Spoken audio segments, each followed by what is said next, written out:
ममता दीदी ने ये बताना पड़ेगा कि वो ममता बनर्जी है कि ममता बेगम है। হিন্দু সন্ন্যাসীদের নিয়ে মুখ্যমন্ত্রী মমতা ব্যানার্জির মন্তব্য নিয়ে সরগরম রাজ্য রাজনীতি। মুখ্যমন্ত্রীর এই মন্তব্য নিয়ে প্রশ্ন তুললেন রাজু বেস্ট। এদিন বাগডোগরা বিমানবন্দরে নেমে রাজু বেস্ট বলেন, মুখ্যমন্ত্রী মমতা ব্যানার্জি আগে এটা বলুন তিনি ব্যানার্জি নাকি বেগম।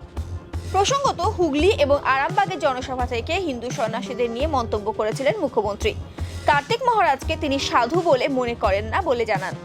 ভারত সেবাশ্রম সংঘের সম্মানও করে না বলে মন্তব্য করেন। মুখ্যমন্ত্রীর এই মন্তব্যের আজ কড়া নিন্দা করেন রাজু বেস্ট।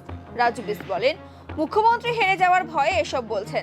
রাজনীতির জন্য মুখ্যমন্ত্রী নিজের ধর্ম বদল করেছেন। মুখ্যমন্ত্রী মমতা ব্যানার্জিকে আগে বলতে হবে তিনি ব্যানার্জি নাকি বেগম। তিনি আরো বলেন, উত্তরবঙ্গে 7 কোটির বেশি হিন্দু মানুষ রয়েছেন।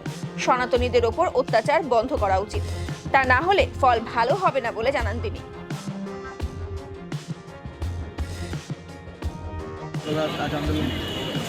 सबसे पहले तो मैं चुनाव के बाद बहुत दिनों बाद अपने क्षेत्र में आया हूँ। आप सबकी जानकारी में है ही कि पार्टी ने दिल्ली में और प्रांतों में जो जिम्मेदारी दी थी वो सब करते हुए, और कल और आज मैं कलकत्ता और खड़गपुर में था। उसके बाद अपने क्षेत्र में लौटा हूँ।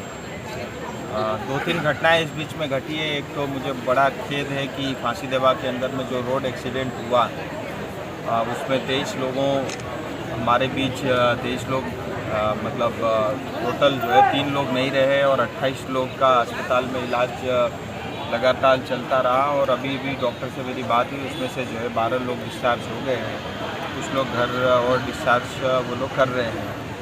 तो बहुत बड़ी घटना है, बहुत दुखद घटना है और परिवार के साथ मेरी संवेदनाएं हैं। और मैं क्षेत्र में आया हूं तो कल कुछ परिवार के यहाँ जा कर के मैं अवश्य मिलूँगा।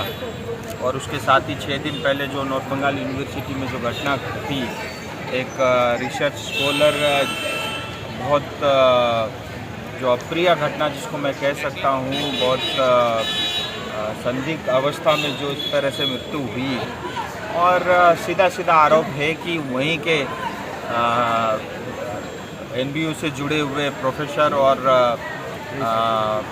वहीं पे काम करने वाले कर्मचारी और ख़ास करके TMC से जुड़े हुए लोग इसमें शामिल है।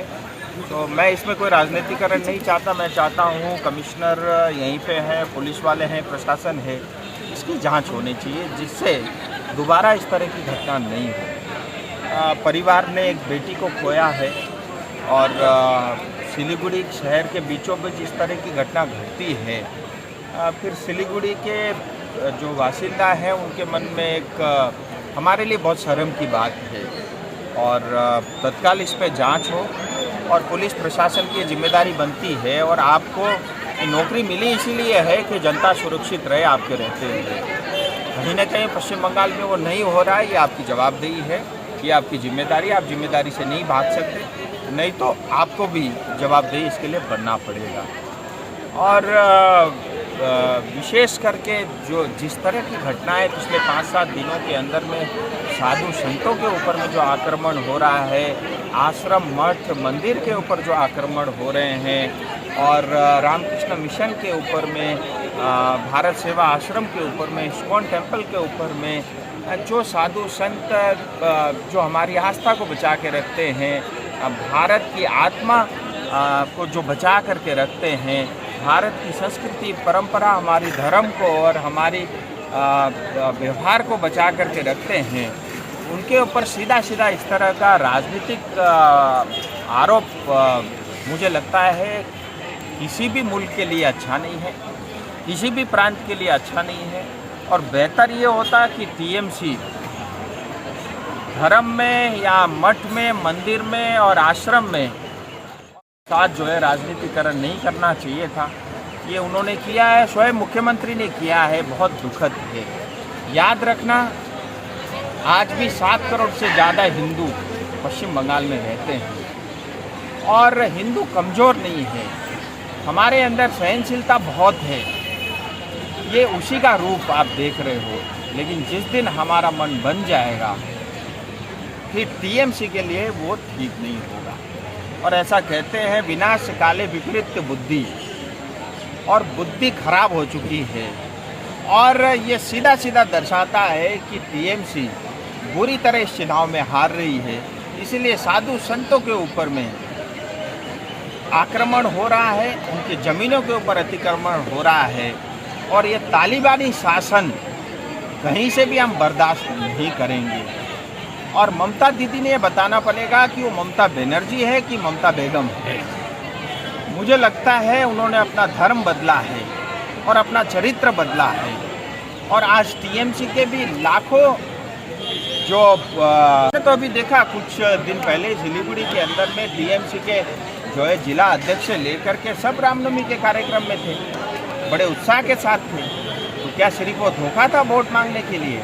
मुझे लगता है इन सब चीज़ों में राजनीति नहीं होना चाहिए। इससे जितना नेता और पार्टी बचे उतना ही अच्छा है, मेरा ऐसा मानना है। विभिन्न जगह तो और बात मैं क्योंकि दिल्ली में था तो अपने क्षेत्र में जो काम को आगे बढ़ाना है उस काम में मैं ऑलरेडी लग गया हूँ।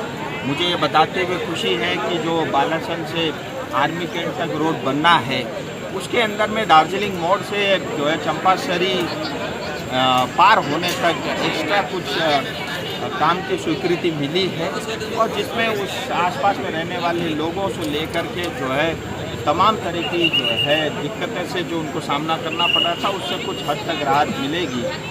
और उसके कारण जो है दार्जिलिंग मोड़ से चंपासरी तक रहने वाली जनता को काफ़ी उससे जो है फ़ायदा पहुंचने वाला है। दूसरी बात, इमीडिएटली जहां पे आर्मी कैंट में रोड ख़त्म हो रहा है वहां से 1 किलोमीटर आगे जा कर के फिर 11 किलोमीटर का एलिवेटेड रोड बनेगा और सीधा वो सेवक पार आरओबी के बाद, यानी जो सेवक के बाद जो रेलवे का लाइन आता है उसके ऊपर में आरओबी बनेगा, उसके ऊपर में एलिवेटेड रोड बनेगा और सिक्किम और कालिम्पोंग जाने की जनता के लिए जहां आज घंटों जाम में फंसा रहना पड़ता है उससे उनको मुक्ति मिलेगी। ये 11 किलोमीटर का एलिवेटेड रोड, इसकी भी स्वीकृति हो चुकी है। और इतना ही नहीं, जो सबसे